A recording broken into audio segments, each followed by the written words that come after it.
आज हम अपने वर्ण विचार के टॉपिक को आगे बढ़ा रहे हैं। हमने आपको पहली वीडियो में आपको स्वर पढ़ाए थे। आज हम व्यंजन पढ़ाने वाले हैं। क्या पढ़ने वाले हैं? व्यंजन पढ़ने वाले हैं। वर्ण विचार। व्यंजन क्या होता है? व्यंजन को स्वतंत्र रूप से नहीं बोला जाता, इन्हें स्वर की सहायता से बोला जाता है। इसका मतलब हम व्यंजन को स्वर की सहायता के बिना नहीं बोल सकते। जैसे हम किसी भी व्यंजन को बोलते हैं, जैसे क के बाद आ रहा है, का आ रहा है पीछे से आ, तो हम जबकि स्वर को हम स्वतंत्र रूप से बोल सकते हैं, जबकि व्यंजन को हम स्वतंत्र रूप से नहीं बोल सकते। इसके लिए हमें स्वर की आवश्यकता पड़ती है। व्यंजन हिंदी वर्णमाला में व्यंजनों की संख्या 33 मानी जाती है। जब आपके पेपर में क्वेश्चन आए कि व्यंजनों की संख्या कितनी होती है, तो आप कितनी बताएंगे? 33 बताएंगे। और स्वरों की संख्या पूछी जाए तो 11 बताएंगे। जबकि संस्कृत में स्वरों की संख्या 13 होती है और हिंदी में स्वरों की संख्या 11 और व्यंजनों की संख्या 33 मानी जाती है। परंतु हम कुल व्यंजन कितने पढ़ते हैं? 39। कितने पढ़ते हैं? 39। जब पेपर में आएगा तब हमें 33 लगाना है, पर हम पढ़ते कितने हैं? 39 व्यंजन पढ़ते हैं। कितने पढ़ते हैं? 39 व्यंजन पढ़ते हैं। अब हम एक बार इनका मोटा मोटा वर्गीकरण देख लेते हैं, फिर उसके बाद हम इन्हें डिटेल में पढ़ेंगे। सबसे पहले स्पर्शी व्यंजन। स्पर्शी व्यंजन कितने होते हैं? 25 व्यंजन होते हैं। फिर अंतस्थ व्यंजन, फिर ऊष्म व्यंजन, फिर संयुक्त व्यंजन और फिर द्विगुण व्यंजन। स्पर्श व्यंजन 25, अंतस्थ व्यंजन 4, ऊष्म व्यंजन भी 4, संयुक्त व्यंजन 4 और द्विगुण व्यंजन जो होते हैं वो 2 होते हैं। स्पर्शी व्यंजन 5 होते हैं और इन्हें वर्गीय व्यंजन भी कहा जाता है। वर्गीय व्यंजन क्यों कहा जाता है? क्योंकि हम इन्हें वर्गों में डिवाइड करते हैं, कवर्ग, चवर्ग, टवर्ग, तवर्ग और पवर्ग। और स्पर्शी व्यंजन क्यों कहते हैं? क्योंकि ये हम जब निकलते हैं ना हमारे मुंह से, तो ये हमारे मुंह के किसी एक पर्टिकुलर भाग को छूकर निकलते हैं, इसलिए हम इन्हें स्पर्शी व्यंजन कहते हैं। वर्गीय व्यंजन क, च, ट, त, प। कैसे याद करेंगे? क, च, ट, त, प। ये 5 वर्ग होते हैं और 5 में 5 वर्ण होते हैं। 5 वर्ग में 5 वर्ण, तो कितने हो गए? 25। इनकी संख्या कितनी होती है? 25 होती है। स्पर्शी व्यंजनों की संख्या या वर्गीय व्यंजनों की संख्या कितनी होती है? 25 होती है। फिर अंतस्थ व्यंजन। अंतस्थ व्यंजन 4 होते हैं। कौन कौन से? य, र, ल, व। य, र, ल, व। फिर ऊष्म व्यंजनों की संख्या भी 4 होती है। कौन कौन से? स, ह। स, श, ह। संयुक्त व्यंजनों की कितनी संख्या होती है? 4, 6, त्र, ज्ञ और स्रा। द्विगुण व्यंजनों की संख्या 2 होती है, ड़ा और ढ। ड़ा और ढ। अब हम आगे पढ़ते हैं। स्पर्शी व्यंजन या वर्गीय व्यंजन। स्पर्शी और वर्गीय व्यंजनों की संख्या 25। कितनी? 25।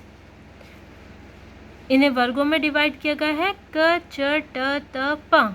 मैंने आपको बोला था ना, ये स्पर्शी व्यंजन क्यों कहलाते हैं? क्योंकि ये हमारे मुंह के अलग अलग कोनों को छूकर निकलते हैं, इसलिए इन्हें स्पर्शी व्यंजन कहलाते हैं। कंठ, तालु, मूर्धा, दंत, ओष्ठ। कंठ कौन सा होता है? अपने गले पर हाथ रखिए, जो ऐसी गिल्टी टाइप की होती ना, वहाँ ये हमारा क्या होता है? कंठ। जब यहाँ से ध्वनि निकलेगी तो हम क्या कहेंगे? वो कंठ ध्वनि है। फिर उसके थोड़े से ऊपर जाएंगे तो वहाँ तालु होता है, इसलिए हम उसे तालव्य ध्वनि या तालु ध्वनि कहेंगे। फिर मूर्धा वो होती है जो हमारे दांत, हमारा जीभ है ना, जीभ के जो ऊपर का भाग, जहाँ जीभ टच करे, ऊपर की साइड टच करे, तो वहाँ होगा मूर्धा। और जहाँ दांत पर जीभ टच करे तो वो क्या होगा? हमारा दंत। और ओठ मिलाकर, मतलब दोनों ओठों से मिलकर जो शब्द बोले जाएंगे उन्हें हम कहेंगे ओष्ठ। वो हमारे ओष्ठ में आएंगे। तो हम देखते हैं बोल के, अब बोल कर इन्हें रटने की ज़रूरत नहीं पड़ेगी आपको, इन्हें बोल कर ही हम इन्हें सॉल्व कर सकते हैं। जैसे हम इसे बोलेंगे तो हम बोलेंगे पा, फा, ब, भा, मा। ओठ चुपक रहा है ना, दोनों ओठों के मिलने से बोले जा रहे हैं। बिना ओठ चुपकाए से बोल ही नहीं सकते आप इन्हें बिना ओठ चुपकाए। इसलिए ओठ ध्वनि कौन सी होती हैं, जो ओठ के चुपकने से, मतलब ओठ एक दूसरे से मिले तब निकलती वो ध्वनि, वो होती हैं ओष्ठ ध्वनियाँ। प, फ, ब, भ, म। दंत ध्वनियाँ कौन सी होती हैं, जब हमारी जीभ दांत पर टच करती ना तो उसे हम कहते हैं दंत ध्वनि। कौन सी, त, थ, द, ध, न। कहाँ टच कर रही है हमारी जीभ, दांत पर टच कर रही। बोलकर देखिए फिर से, त, थ, द, ध, न। कर रही ना। ऐसे ही मूर्धा में ये जीभ ना हमारी पलट का ऊपर टच करेगी, ऊपर जीभ के ऊपर टच करेगी। बोल के देखिए, ट, ठ, ड, ढ, ण। ट, ठ, ड, ढ, ण। ऐसे ही तालु, च, छ, ज, झ, ञ। कंठ पर हाथ रखिए और बोल कर देखिए, क, ख, ग, घ, अंघा। जीभ तो बिल्कुल नहीं हिली, पर कहाँ से ध्वनि निकली हमारी, कंठ के अंदर से निकली। फिर से बोलिए, क, ख, ग, घ, अंघा। क, ख, ग, घ, अंघा। अब हम आगे चलते हैं। इस तरीके से ये होगा क्या, पहले कंठ, फिर तालु, फिर ऊपर वाला हिस्सा मूर्धन्य, फिर दांत के पास आए दंत, फिर ओष्ठ। सीक्वेंस याद रखना, सबसे पहले कंठ, कहाँ से स्टार्टिंग, कंठ से, फिर उसके ऊपर तालु, फिर उसके ऊपर जीभ के जो ऊपर का भाग उसे क्या कहेंगे, मूर्धा या मूर्धन्य, फिर दांत के पास दंत और फिर ओष्ठ। और ये जो पंचम वर्ण होते हैं इसके, इन्हें हम नाक के स्वर बोलते हैं। इसीलिए इसे क्या बोला जाता है, अनुनासिक वर्ण। जैसे अंगा, अणा, न, म। अंघा, या, ण, न और म। इन्हें नाक के स्वर बोला जाता है, इसीलिए इन्हें अनुनासिक वर्ण कहा जाता है। अनुनासिक वर्णों की संख्या कितनी होती है, 5। ये लिखे हैं अनुनासिक वर्ण। फिर स्पर्श संघर्षी। संघर्षी का मतलब होता है जो ध्वनि, मतलब जिन्हें बोलने में ध्वनि ना मुंह में चारों तरफ संघर्ष करके बाहर निकलती है, इसीलिए इन्हें संघर्षी कहा जाता है। क्या कहा जाता है, संघर्षी कहा जाता है। और स्पर्श मतलब स्पर्शी व्यंजन है ना, ये कौन से व्यंजन है, स्पर्शी व्यंजन। जब इनमें से वे व्यंजन जो संघर्ष करके बाहर निकलते हैं तो वे कितने होते हैं, 4। इनकी संख्या कितनी है, 4। च, छ, ज और झ। फिर हम चलेंगे अंतस्थ व्यंजन। अंतस्थ व्यंजन कौन से होते हैं, जिन व्यंजन वर्णों के उच्चारण में श्वास अंदर की तरफ खींची जाए। ऐसे व्यंजन जिनके बोलने में श्वास हमारी अंदर की तरफ खींची जाए, वो कौन से होते हैं, वे होते हैं अंतस्थ व्यंजन। और अंतस्थ व्यंजन कौन कौन से होते हैं, अंतस्थ व्यंजनों की संख्या भी 4 होती है। कौन कौन से, य, र, ल, व। य, र, ल, व। इन्हें संघर्षहीन, मतलब इन्हें बोलने में कोई संघर्ष नहीं करना पड़ता, आराम से बोल सकते हैं, य और व। और अर्धस्वर, इनकी संख्या कितनी होती है, 2। ये स्वर होते हैं, कैसे, अर्धस्वर, य और व। फिर हम आएंगे कहाँ, ऊष्म व्यंजन पर। जिन व्यंजन वर्णों के उच्चारण से शरीर में गर्मी पैदा हो जाए, जिन व्यंजन वर्णों के उच्चारण से शरीर में गर्मी पैदा हो जाए, ऐसे व्यंजन वर्ण क्या कहलाते हैं, ऊष्म व्यंजन कहलाते हैं। क्या कहलाते हैं, ऊष्म व्यंजन कहलाते हैं। कौन कौन से होते हैं ऊष्म व्यंजन, ऊष्म व्यंजनों की संख्या भी 4 होती है। क्या, स, श, स, ह, श, स, स, ह। इन्हें संघर्षी व्यंजन भी कहा जाता है। इसमें देखिए आप जब बोलते हैं ना तो इसमें ऊष्मा बाहर निकलती, संघर्ष करके मुंह में चारों तरफ घूमकर गर्म होकर बाहर निकलती है, इसलिए इन्हें ऊष्म व्यंजन और संघर्षी व्यंजन भी कहा जाता है। क्या कहा जाता है? हवा संघर्ष करके मतलब मुंह में चारों तरफ घूमती है तो वो संघर्ष करती है और फिर वो गर्म हो जाती है तो उसे ऊष्म व्यंजन और संघर्षी व्यंजन कहा जाता है। इनकी संख्या कितनी होती है? 4। श, सा, स, हा। अब हम आगे पढ़ेंगे संयुक्त व्यंजन। जो व्यंजन वर्ण दो व्यंजन वर्णों के मिलने से बनते हैं, जो व्यंजन वर्ण दो व्यंजन वर्णों के मिलने से बनते हैं उन्हें संयुक्त व्यंजन कहते हैं। क्या कहते हैं? संयुक्त व्यंजन कहते हैं। इनकी संख्या कितनी होती है? 4। इनकी संख्या कितनी होती है? 4। कौन कौन से होते हैं? छ, त्र, ज्ञ और श्र। क्या होती है? ये कौन सा वाला श्र है? श्राप वाला। कौन सा? श्राप। कौन सा वाला? श्राप वाला। ये दो व्यंजन वर्णों, इसमें लिखा ना डेफिनेशन में, दो व्यंजन वर्णों के मेल से बनते हैं। तो छ कौन किस किस के मेल से बनता है? का और सा के मेल से। आधा का ये हलंत लगा होता है, उसका मतलब क्या होता है? इसमें स्वर नहीं है। क्या नहीं है? स्वर नहीं है। इसका बिल्कुल थोड़ा सा उच्चारण होता है। क, स, स, छ। क्या पढ़ेंगे इसे? छ। ऐसे ता, आधा ता और पूरा रा। त्रा, ज्ञा, आधा जा और ञा, ज्ञा। और फिर सा, श्राप का सा, आधा सा और रा। इस तरीके से ये बनते हैं। ये बन जाएगा छ, ये बन जाएगा त, त्रा, ये ज्ञा और ये स्रा। फिर हम आएंगे द्विगुण व्यंजन। कौन से? द्विगुण व्यंजन। जिन व्यंजन वर्णों में दो व्यंजन वर्णों के गुण पाए जाते हैं उन्हें द्विगुण या द्वितीय व्यंजन कहा जाता है। इनकी संख्या कितनी होती है? 2। इनकी संख्या हिंदी वर्णमाला में 2 मानी जाती है और बाल पहाड़ी में ये वर्ण नहीं दिए होती हैं। ये वर्ण अब बाल पहाड़ी में बंद कर दी गए हैं क्योंकि इनसे कोई भी शब्द शुरुआत नहीं होती। किसी भी शब्द की शुरुआत इन अक्षरों से नहीं होती। ये या तो शब्द के बीच में आएंगे या बाद में आएंगे, पर इनसे कोई भी शब्द शुरू नहीं होता। जैसे घोड़ा,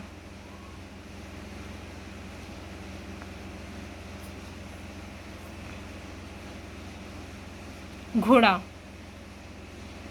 ये कौन सा ड़ा है? ये वाला। ऐसे ही लोड़ा, लोढ़ा, लोढ़ा, घोड़ा, घोड़ा, लोढ़ा। द्वितीय व्यंजन को उच्छिप्त व्यंजन या आगत व्यंजन भी कहा जाता है। कौन सी व्यंजन? आगत। उच्छिप्त व्यंजन या आगत व्यंजन कहा जाता है। इन्हें एक और नाम से इन्हें फेंका हुआ भी कहा जाता है। क्या कहा जाता है? फेंका हुआ। क्या कहा जाता है? फेंका हुआ। अब हम इनका वर्गीकरण पढ़ेंगे एक नज़र में। ये हमारे स्वर दिए हैं सारे। ये कितने स्वर हैं हमारे? 2, तो 4, तो 6, 7, 8, 9, 10, 11। 11 स्वर। ये अयोग्य वाह जो मैंने आपको पहली वीडियो में पढ़ाए थे स्वर, और अयोग्य वाह मैं पहली वीडियो में पढ़ा चुकी हूँ, आप उसमें देख सकते हैं। अयोग्य वाह, फिर उसके बाद कवर्ग, चवर्ग, टवर्ग, तवर्ग, पवर्ग, अंतस्थ व्यंजन, ऊष्म व्यंजन, और ये कौन से हैं? संयुक्त व्यंजन। अब इनका वर्गीकरण पढ़ेंगे हम। कंठ। कंठ से कौन कौन से बोले जाते हैं? पहले के 2 ले लेंगे हम कंठ के लिए। आ और आ। आ ये कहाँ से बोले जाते हैं? कंठ से बोले जाते हैं। आप बोल के भी देख सकते हैं। आ ये कहाँ से बोले जा रहे हैं? कंठ से। और वर्गीय व्यंजन का पहला वर्ग क वर्ग इसमें आ जाएगा, और अयोग्य वाह का विसर्ग इसमें आएगा। फिर आएगा तालव्य। तालव्य में फिर 2 स्वर ले लिए जाएंगे। ई। ये कहाँ से बोले जा रहे हैं? तालव्य में। वर्गीय व्यंजन का दूसरा वर्ग ले लिया जाएगा क चा वर्ग। कौन सा? चा वर्ग। फिर हम आ जाएंगे अंतस्थ व्यंजन पे। अंतस्थ व्यंजन का आ और उस व्यंजन का ये वाला सा। कौन सा? ये वाला सा कहाँ आएगा? तालव्य में। कहाँ आएगा? तालव्य में। ये कहाँ से बोला जाता है? तालव्य में। फिर हम आएंगे फिर से, पर ऊ को तो हम ओट से बोलते हैं। बोल के देखिए, ऊ ऊ ऊ। ओट मुड़ते एकदम से इकट्ठे हो जाते हैं ओट, इसलिए हम इन्हें किस में नहीं लेंगे? मूर्धा में। तो इन्हें हम छोड़ देंगे। फिर हम मूर्धा में क्या लेंगे? ऋषि को। किसे लेंगे? री को। इसे हम री पढ़ते हैं, ऋषि नहीं पढ़ते। क्या पढ़ते हैं? री पढ़ते हैं। तो हम मूर्धा में क्या लेंगे? री को। फिर हम कौन सा वर्ग लेंगे? हमारा ट वर्ग। ये भी तो मूर्धा में बोला जाता है, ट वर्ग। फिर अंतस्थ व्यंजन में से हम क्या लेंगे? रा। क्या लेंगे? रा। इसी तरीके से हम उस व्यंजन में से कौन सा लेंगे? दूसरे वाला सा। तो ये हमारा आ गया ऋषि, ट वर्ग, रा और शा। फिर हम आ जाएंगे दंत पर। दंत से कोई स्वर नहीं बोला जाता। ये हमें याद रखना है कि दंत से कोई भी स्वर नहीं बोला जाता। फिर कौन सा? फिर आ जाएंगे हम कहाँ? वर्गीय व्यंजन पर। वर्गीय व्यंजन पर ट वर्ग को हम ले लेंगे। ऐसे ही फिर हम आएंगे अंतस्थ व्यंजन पर। अंतस्थ व्यंजन में से ला को हम उठा लेंगे और उस व्यंजन में से सपेरा वाले सा को उठा लेंगे। तो ये हमारे कौन से आ जाएंगे? दंत। फिर ओष्ठ पर आएंगे। ओष्ठ से कौन से बोले जा रहे थे? ऊ ऊ बोले जा रहे थे ना, तो इन्हें हम ओष्ठ में रख लेंगे। इसमें पा वर्ग, पा वर्ग को हम ओष्ठ में रख लेंगे। फिर आगे हम किसी को नहीं लेंगे। ये अलग अलग है, इनके अलग अलग नाम है, इन्हें अलग अलग स्थान से बोला जाता है। फिर आएगा कंठ तालु। अब हमारे स्वर में क्या क्या बचा है? ए आई। क्या बचा है? ए आई। तो ए आई कहाँ से बोला जाता है? ए आई पहले किसके योग से बनता है ये बताइए। मैंने आपको जब स्वर की वीडियो पढ़ाई थी तब मैंने आपको बताया था कि ए बनता है आ और ई के मेल से ए बनती है। ये हम कहाँ भी पढ़ेंगे? ये हम संधि में भी पढ़ेंगे। तो आ प्लस ई बराबर ए बनता है। तो आ कहाँ से बोला जाता है? अभी हमने पढ़ा था कहाँ से बोला जाता है? कंठ से। कहाँ से बोला जाता है? कंठ से। और ई कहाँ से बोली जाती है? ई बोली जाती है तालव्य से। कहाँ? तालु से। तो ये बन गया क्या मिलाकर? कंठ तालु। क्या बन गया? कंठ तालु। इसी तरीके से ओ कंठोष्ठ है। क्या है? कंठोष्ठ। तो ओ काय से बनता है? आ से बनता है प्लस ऊ से बनता है। काय से बनता है? ऊ से बनता है। आ कहाँ से बोला जाता है? कंठ से। और ऊ कहाँ से बोला जाता है? ऊ कहाँ से बोला जा रहा है हमारा? ओष्ठ से। कहाँ से? ओष्ठ। तो ये क्या बन गया? कंठोष्ठ। मिलकर क्या बन गया? कंठोष्ठ। और ये बा है, बा को कहाँ बोला जाता है? दंतोष्ठ से। कहाँ से बोला जाता है बा को? दंतोष्ठ से। अब हम आगे पढ़ते हैं।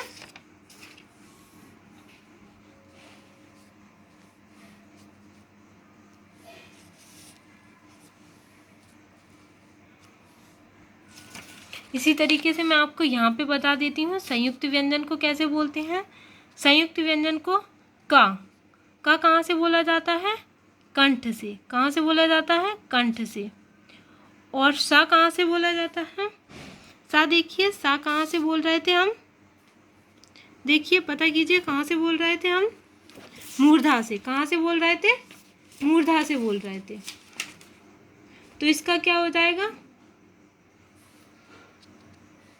प्लस मूर्धा।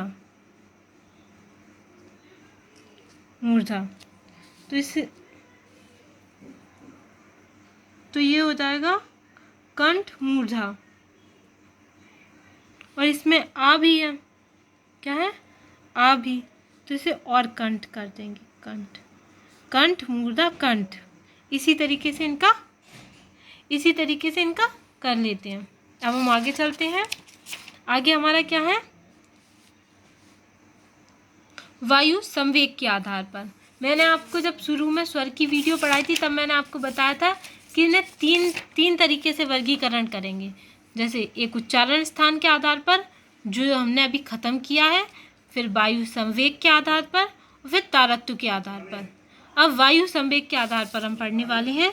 वायु संवेग के आधार पर, वायु संवेग के आधार पर, वायु संवेग के आधार पर वर्ण दो प्रकार के होते हैं। कितने प्रकार के होते हैं? दो प्रकार के होते हैं। कौन कौन से? अल्प प्राण और महाप्राण। वायु संवेग के आधार पर वर्ण दो प्रकार के होते हैं, अल्प प्राण और महाप्राण। अल्प प्राण मतलब होती, अल्प मतलब कम, प्राण मतलब प्राणवायु जो हवा होती है, कम हवा। अल्प प्राण मतलब कम हवा और महाप्राण मतलब अधिक हवा या ज़्यादा हवा, अधिक हवा। अल्प प्राण जिन वर्णों के उच्चारण में कम वायु ली जाती है उन्हें हम अल्प प्राण कहते हैं। जिन शब्दों के उच्चारण में, शब्द गलत लिख दिया है, जिन वर्णों के उच्चारण में आना चाहिए, क्या आना चाहिए? जिन वर्णों के उच्चारण में कम वायु ली जाती है उन्हें हम अल्प प्राण कहते हैं। वर्ग का पहला, तीसरा और पांचवा वर्ण, वर्ग का जितने भी वर्ग हैं, कितने वर्ग हैं? 5 वर्ग हैं, और 5 वर्ग में पहला, तीसरा और पांचवा वर्ण अल्प प्राण कहलाता है। क्या कहलाता है? अल्प प्राण कहलाता है। अल्प प्राण कौन कौन से होते हैं? अब हम बोल के देखेंगे। सबसे पहले हम बोल के पता करेंगे जिससे हमें कन्फ्यूज़न ना हो। अगर कहीं ऐसा हो गया पेपर में हम भूल गए इन्हें, तो हम भूल गए कि पहला था कि तीसरा था कि पांचवा था, भूल भी सकते हैं, तो इसलिए हम इन्हें बोल कर देखेंगे। क्या करेंगे? क और ख। देखो क, ख, ग, घ। देखो क में कम ध्वनि लग रही है, मतलब कम वायु खींचनी पड़ रही। क, ख, ग, घ, अंघा। क, ख, ग, घ, अंघा। तो इसमें कम वायु लग रही है। गा में कम वायु लग रही है, घा में ज़्यादा वायु लग रही है, खा में ज़्यादा वायु लग रही है, अंघा में कम वायु लग रही है। ऐसे ही च, छा में ज़्यादा वायु लग रही है, च, छ, ज, झा, ञ। तो इनमें कम वायु लग रही है, इसलिए हम इन्हें बोल कर देख लेंगे कि किस में कम वायु लग रही है और किस में ज़्यादा वायु लग रही है। तो वर्ग का पहला, तीसरा और पांचवा, ऐसे हम टा को भी बोल सकते हैं, ट, ठ, ड, ढ, अणा। और सारे अल्प प्राण जो अंतस्थ व्यंजन होते हैं, कौन से? अंतस्थ व्यंजन, वो भी इसी में आते हैं। अंतस्थ व्यंजन किस में आते हैं? इसी में आते हैं, महाप्राण। जिन वर्णों के उच्चारण में वायु तेजी से ली और छोड़ी जाए, वायु तेजी से ली और ज़्यादा मात्रा में ली और छोड़ी जाए, उन्हें हम महाप्राण कहते हैं। क्या कहते हैं? महाप्राण कहते हैं। वर्ग का दूसरा और चौथा वर्ण महाप्राण कहलाता है। जैसे खा, घा, देखना का यहाँ लिख के देखें, क, खा, इसमें ज़्यादा ली जा रही है, इसमें कम ली जा रही है। ऐसे ग और घा, घा में ज़्यादा ली जा रही है, गा में कम ली जा रही है। तो क और घ, चा और झ, छा और झ, ढा और ड़ा, इस तरीके से। और सारे ऊष्म व्यंजन भी इसी में आते हैं, इनमें ज़्यादा हवा ली जाती है। श, श, सा, हा, ये ऊष्म व्यंजन है। फिर हम आगे पढ़ेंगे, प्रत्येक स्वर में ना तो अल्प प्राण होता है और ना ही महाप्राण। प्रत्येक स्वर में ना तो अल्प प्राण होता है और ना महाप्राण होता है। हम आगे पढ़ेंगे। अब हम किसके आधार पर पढ़ेंगे? तारत्व के आधार पर। किसके आधार पर? तारत्व के आधार पर। तारत्व के आधार पर भी ये 2 प्रकार के होते हैं। कितने प्रकार के होते हैं? 2 प्रकार के। एक होता है घोष, या उसे सघोष भी कहा जाता है। क्या कहा जाता है? सघोष। दूसरा होता है अघोष। घोष और अघोष, घोष वर्ण। जिन वर्णों के उच्चारण में तारत्व या कंपन पैदा हो, जिन्हें बोलने में तारत्व या कंपन पैदा हो, उन्हें घोष या सघोष वर्ण कहती हैं। वर्ग का तीसरा, चौथा और पांचवा वर्ण सघोष में आता है। कौन कौन सा? तीसरा, चौथा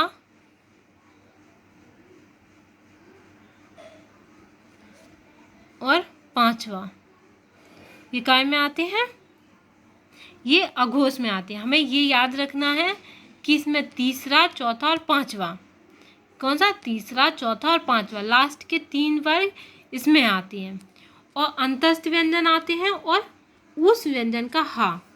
अंतस्थ व्यंजन कौन से होते हैं? य, र, ला और वा और हा। हा ये होता है ना जो उस व्यंजन में से इसमें आ जाता है। ये कहाँ में आते हैं? घोष में। किस में आते हैं?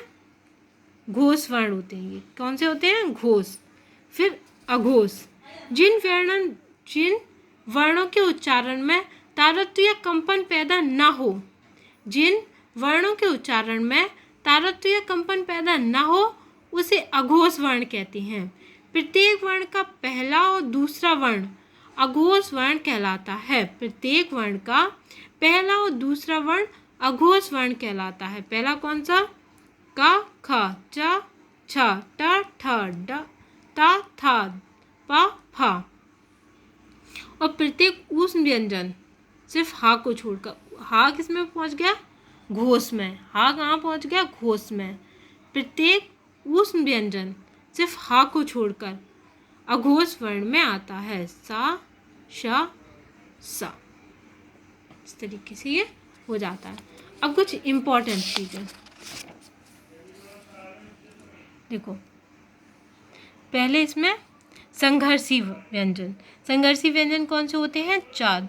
ये तो मैं आपको पढ़ा ही चुकी हूँ। जिनके मुंह में निकलने वाली, जिनके उच्चारण से मुंह से निकलने वाली ध्वनि संघर्ष करके बाहर निकलती है। कैसे निकलती है? संघर्ष करके बाहर निकलती है, उसे संघर्षी व्यंजन कहते हैं। और संघर्ष करेगी तो वायु कैसी होगी? गर्म होगी। कैसी होगी? गर्म होगी। इसलिए इन्हें ऊष्म व्यंजन भी कहते हैं। इसमें ऊष्म व्यंजन रखे जाते हैं। स्पर्श संघर्षी मतलब जो स्पर्श करके, जो स्पर्शी व्यंजन हमने 25 पढ़े थे उनमें से जो संघर्ष करते हैं उन्हें हम कहते हैं स्पर्श संघर्षी। कौन कौन से होते हैं? 4 होते हैं। च, छ, ज, झ। फिर संघर्षहीन या अर्धस्वर, इन्हें अर्धस्वर भी कहा जाता है और संघर्षहीन भी कहा जाता है। इनमें मतलब हवा का प्रभाव संघर्ष नहीं करता, सीधा चलता रहता है, तो उन्हें हम कहते हैं संघर्षहीन। कौन कौन से वर्ड होते हैं? या और वा। इन्हें अर्धस्वर भी कहा जाता है। अब हम पढ़ेंगे पार्श्विक। पार्श्विक होता है हवा जीभ के दोनों ओर से बाहर निकलती है, उन्हें पार्श्विक व्यंजन कहते हैं।